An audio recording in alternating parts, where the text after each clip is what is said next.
where he's literally at the Central Business District. And of course, welcome back, Noah Kipkemboi. Quite an eventful weekend it has been, considering that air travel is making a gradual comeback. Perhaps we could just start off there before we cross over to matters fuel prices.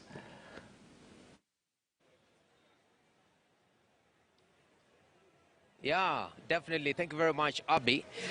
You know, not just air travel, but low cost is critical when it comes to opening Africa.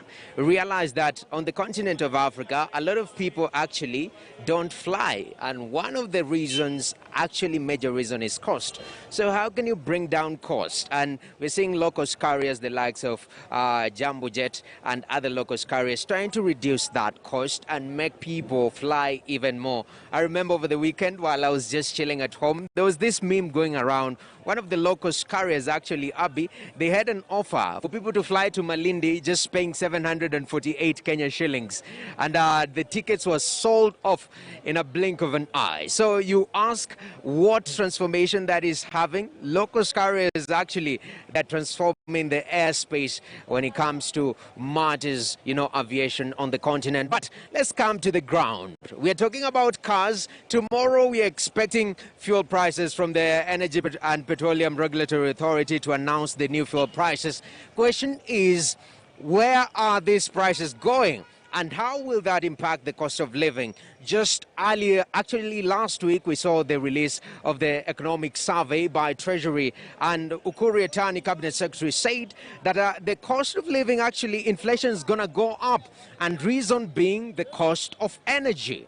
Well, tomorrow we'll tell a huge part of that story, but right now we want to get the sentiments of Kenyans. How do they feel about the cost of living as it stands right now? The transport sector was one of the sectors that was noted to have reduced and dropped in activity. So with the resumption of full capacity, what exactly is happening? Are they making their money back? Are we getting our margins back? That's the big question. And right now, kuna watu hapa hivi wamesimama nami. My friend, habari? Unaitwa nani? Julius Kadhorima Mrefu. Mrefu. Is it because you're tall? I'm very tall. Definitely. So tuangazie, nielezea about uko kwa matatu industry. Tuanze na matatu industry. Biashara imekuaje? How's business? Kwa chini. Watu hawana pesa. Corona iliharibu maneno. Biashara ikaenda chini. Yeah. That is why matatu, the most watu wengi hawana do. Hakuna pesa. Yeah. Because unajua watu wanaona resumption of the you know, high cost full capacity. Hiyo imekuwa an issue. Wamesema sasa watu wanakaa kando next to each other. It means matatu sector imeanza kutengeneza pesa. Is that the case kwa ground? Matatu hata kama imerudishwa capacity, sio kumaanisha ndio imepata pesa. Hapana. Capacity imerundi normal, kwa sababu hata sisi tukikuja kwa matatu, bando still mafuta iko juu. Na ukilinganisha the price ya saina ya samani ni kawaida. Hata kama inabeba capacity, si ni capacity ya kawaida. Lakini pesa ya mafuta si iko juu. Kwa hiyo tunaomba serikali tupunguzie mafuta. Yeah. At least gari ipate kakitu. Muhimu sana. Na serikali hata iangalie, watu wamefinyilika ndugu yangu. Watu kusafiri ni ngumu, hata kukura ni shinda. Hiyo tu. So hiyo ni swala moja in regards to cost of living, Abi.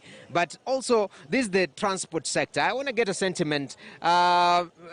Waitwa nani? What's your name, sir? Mimi kwa majina yangu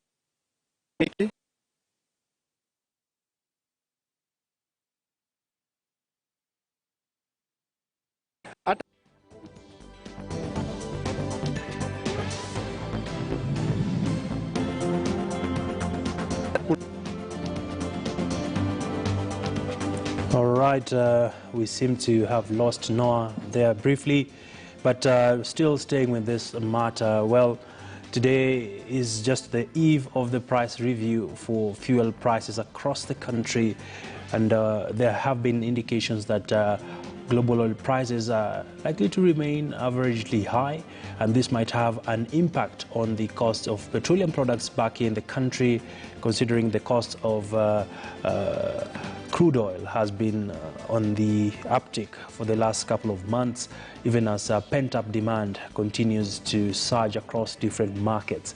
Well, I just want to recap what we are keeping an eye for you here, that the fuel prices will be coming out tomorrow from any time between 3 and 5 p.m.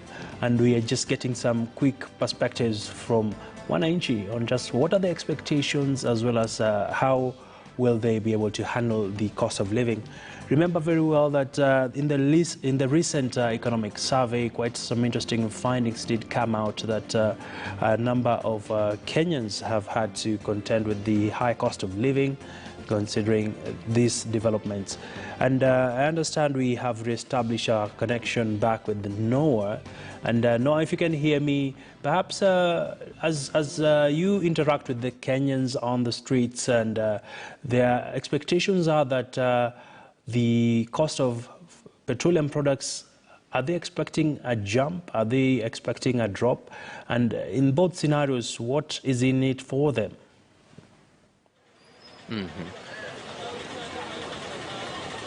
Okay, definitely. So, Abi, actually, I'm glad the connection is back. In regards to expectations that we're seeing in the fuel sector, I can see quite a number of drivers just chilling around here. Maybe I'll walk to one of them.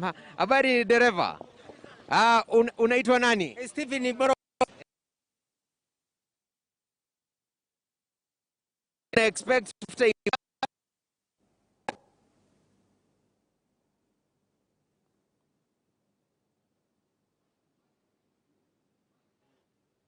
mafuta yako juu, alafu kile kitu tunabakisha gari inabakisiwa kitu kidogo sana.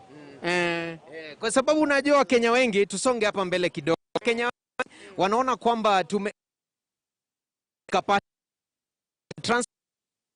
kama imerudi kwa vile ilikuwa kitambo. Ni hivyo ama si hivyo? Ni hivyo. Sasa bei ilianguka, ile ya kitambo ya zamani. Sasa na bei ya mafuta iko juu. Kwa hivyo tunapinyilika sana, hata dereva hatupati kitu. Unapiga mahesabu ya unaona hakuna kitu unawasiwa, na unaogopa kunyang'anywa gari. Kwa hivyo unapeana pesa, unaaswa kama na kitu kidogo tu.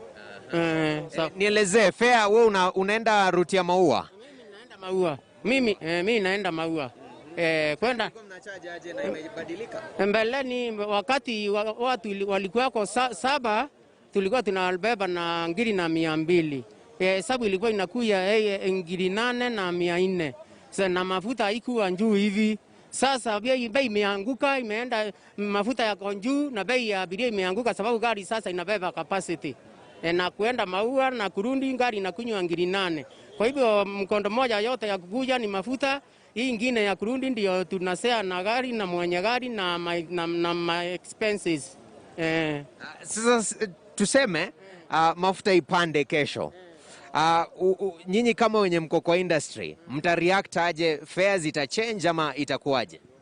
Kulingana na vile Wakenya wako wamepinyiliwa pesa wapati, naona ni kama ikipanda tena ni kama sababu hata abiria unajaribu kumwambia ongeze hata 50 hawezi apati, anasema hana kitu ya kuongeza. Sisi tutafanya nini kama labda tuwase kasi. Hakuna kitu kingine kama mafuta itapanda kesho. Sababu abiria hawezi kumwambia ongeze pesa tena. Muhimu sana hiyo story ya mafuta. Maybe naona hapa kijana, hebu kuja tafadhali hapa.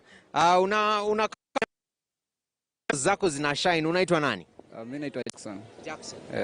Tueleze about cost of living. Wewe kama kijana unafanya bike kama unafanya kazi gani? Mimi nafanya bike na bebea pale hivi. Cost of living imekuaje? Biashara imekuaje kwako? Biashara imekuwa ngumu sana, unakuta hata wadhi mafuta imepanda. Muziki mwambia bei fulani, adai kulipa hivyo. Anataka kulipa pesa ya chini, na maybe hiyo place nafaa kuna na pesa fulani, unaona. Sasa mambo imechange sana, mambo imebadilika sana, si kama kitambo.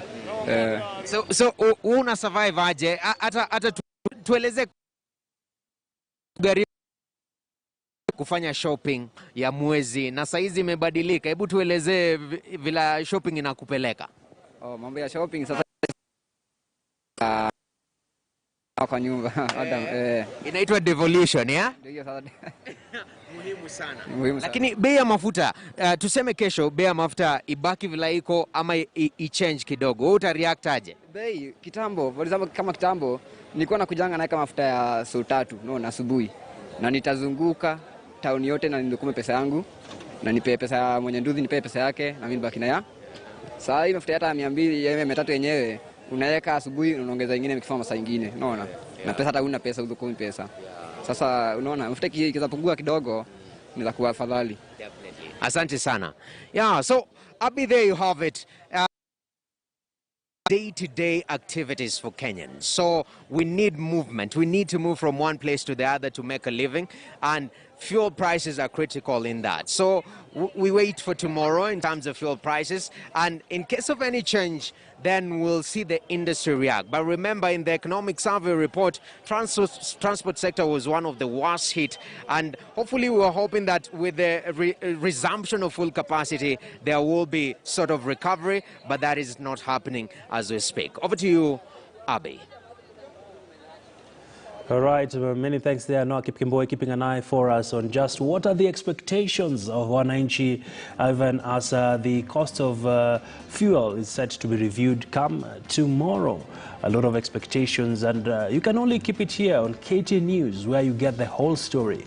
We want to go on a quick commercial break. We still have much more lined up for you. Don't go too far.